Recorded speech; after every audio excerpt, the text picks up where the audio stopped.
신학 수업에 오신 여러분들을 환영합니다. 오늘은 챕터 2의 5번째 시간이고요. 소단원 제목은 계시의 모형들입니다. 밀리오레가 쓴 기독교 조직신학 개론이라는 책을 가지고 읽으면서 공부하고 있습니다. 오늘은 79쪽에서 81쪽 내용입니다. 오늘 소단원에서 밀리오레는 에이버리 덜레스가 쓴 책 Mothers of Revelation이라는 책을 요약하고 있습니다. 책이니까 한 200쪽 정도는 되겠죠. 근데 이 책을 한 3쪽 정도로 요약을 했습니다. 5가지 계시의 모형을 제시하고 있고요. 각각이 지닌 장점과 단점을 서술하고 있습니다. 계시 모델 첫 번째, 교리입니다. 성경의 명제와 교회의 교리가 계시이다 라는 주장이고요. 이 주장은 문제가 있습니다. 다른 계시 모델은 사실 별다른 문제가 없어요. 그러나 이 모델은 좀 문제가 있습니다. 제2차 바티칸 공의회 이전 로마 카톨릭의 원칙이기도 했습니다. 제2차 바티칸 공의회는 1960년대에 있었습니다. 그러니까 그 이전까지 로마 카톨릭의 원칙이 성경이 계시이고 교회 교리가 계시다 라는 그런 원칙을 가지고 있었다는 건데, 아직도 이제 이런 원칙을 가지고 있는 사람들이 있어요. 일부 근본주의적 개신교에 여전히 퍼져 있는 관점입니다. 카톨릭은 이런 계시 모델을 버렸습니다. 2차 바티칸 공의회 이후에 이제 버린 거죠.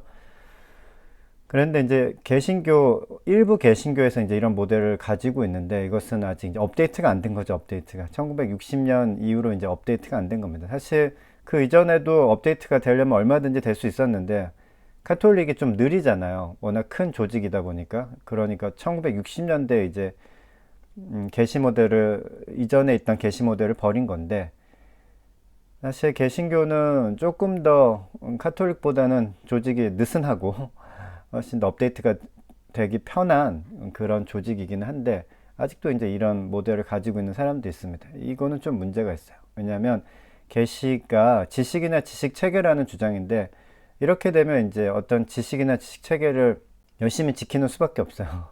이렇게 되면 굉장히 협소적이고 배타적일 수밖에 없습니다. 계시에 대한 오해라고 할 수 있죠. 그 계시 모델 첫 번째는 옛날 거예요, 옛날 거. 좀 업데이트해야 합니다. 계시 모델 두 번째는 역사적 사건. 성경의 본문과 교회의 가르침이 중요하다 라는 관점에서 이제 이런 모델을 제시하고 있고요. 역사적 사건 속에 계시가 있다고 이제 주장하는 겁니다. 그렇죠. 네. 지금도 하나님께서 계시하실 수 있지만 역사적인 사건 속에서 하나님께서 수많은 계시를 드러내셨겠죠. 네. 그런 주장입니다. 역사 속에 드러난 하나님의 행동이 계시이다. 행동 해석, 행동 반응 사이의 분리가 단점이라는 건데, 역사 속의 계시이기 때문에 이것은 이제 어떻게 해석하느냐에 대한 문제가 생기는 것이고, 역사 속의 계시이기 때문에 그것에 대한 반응을 또 지금 어떻게 하는가. 옛날 사람들은 그에 대한 반응을 어떻게 했다는 것이 이제 기록되어 있는데, 계시는 옛날에 있었는데 그 계시를 우리가 보거나 읽고 그에 대한 반응을 어떻게 해야 하는지가 단절될 수 있는 거죠. 계시 모델 세 번째입니다. 내적 경험. 저는 이쪽에 많이 끌려요. 내적 경험. 하나님과 나누는 내적 교제에 대한 느낌, 이것이 계시다. 이 느낌이라고 하니까 좀 학문적이지 않은 것 같은데, 내적 교제에 대한 느낌, 그러니까 내적 경험이라는 이야기입니다. 주관적인 경험이라는 거야. 20세기에 우리가 이제 밝혀낸 것 중에 하나인데, 인간은 객관적일 수 없다. 뭐든지 다 주관적인 경험일 수밖에 없다라는 것을 과학적으로 밝혀냈습니다. 계시는 개인의 경험이다. 계시는 개인의 경험을 떠나서 존재할 수가 없습니다. 그래서 개인의 경험이라는 요소를 빼버릴 수가 없어요. 저는 이것이 가장 중요한 요소라고 생각합니다. 물론 이게 전부는 아니에요. 그러나 이제 대단히 중요한 요소라고 생각합니다. 성경 본문, 교회 공동체, 실천의 중요성이 약화됨. 개인을 중요하게 생각하다 보면 성경 본문이 또 중요하지 않게 될 수 있어요. 이렇게 되면 이제 상당히 문제가 됩니다. 그러니까 개인이 중요하다 보니까 또 공동체가 중요하지 않을 수 있습니다. 개인의 각성이 또 중요하다 보니까 실천의 중요성이 또 떨어질 수도 있어요.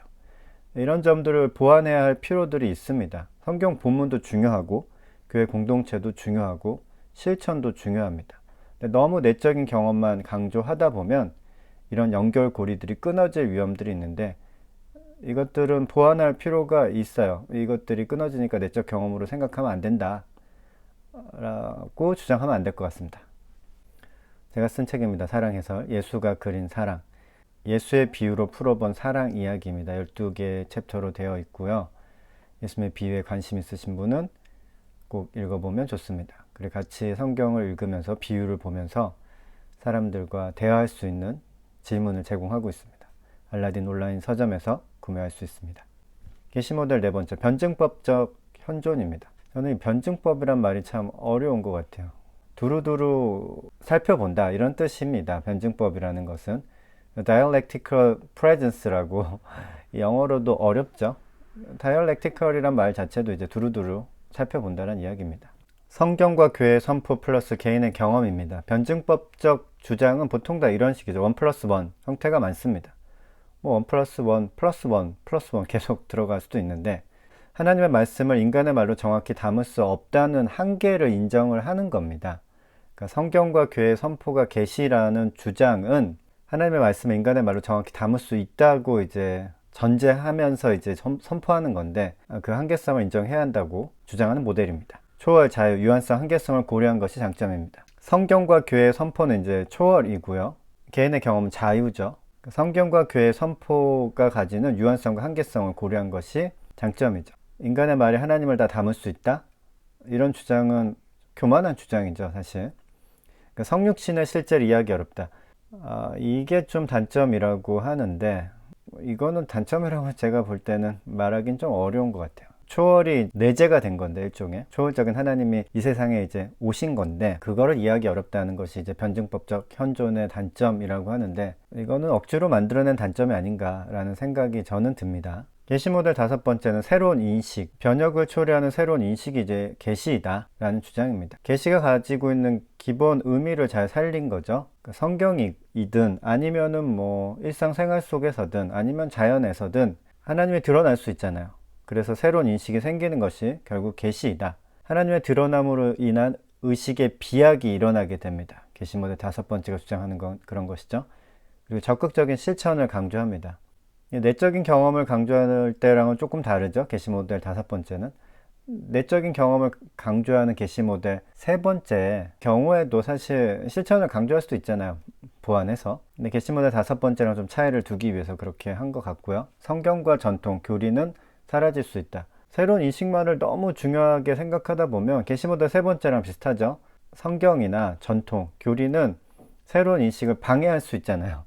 그러니까 오히려 이런 것들을 배제하는 그런 흐름이 나타날 수도 있습니다. 네, 덜레스는 거기 한번 읽어보겠습니다. 덜레스는 비록 새로운 모형을 제시하지는 않고 있지만 성경에 의해 증언되고 성령의 권능에 의해 확증되는 예수 그리스도 안에서 최고로 선명하게 나타난 계시를 더 적절한 방식으로 묘사할 수 있는 모형의 가능성에 대해서 개방적 태도를 간직한다.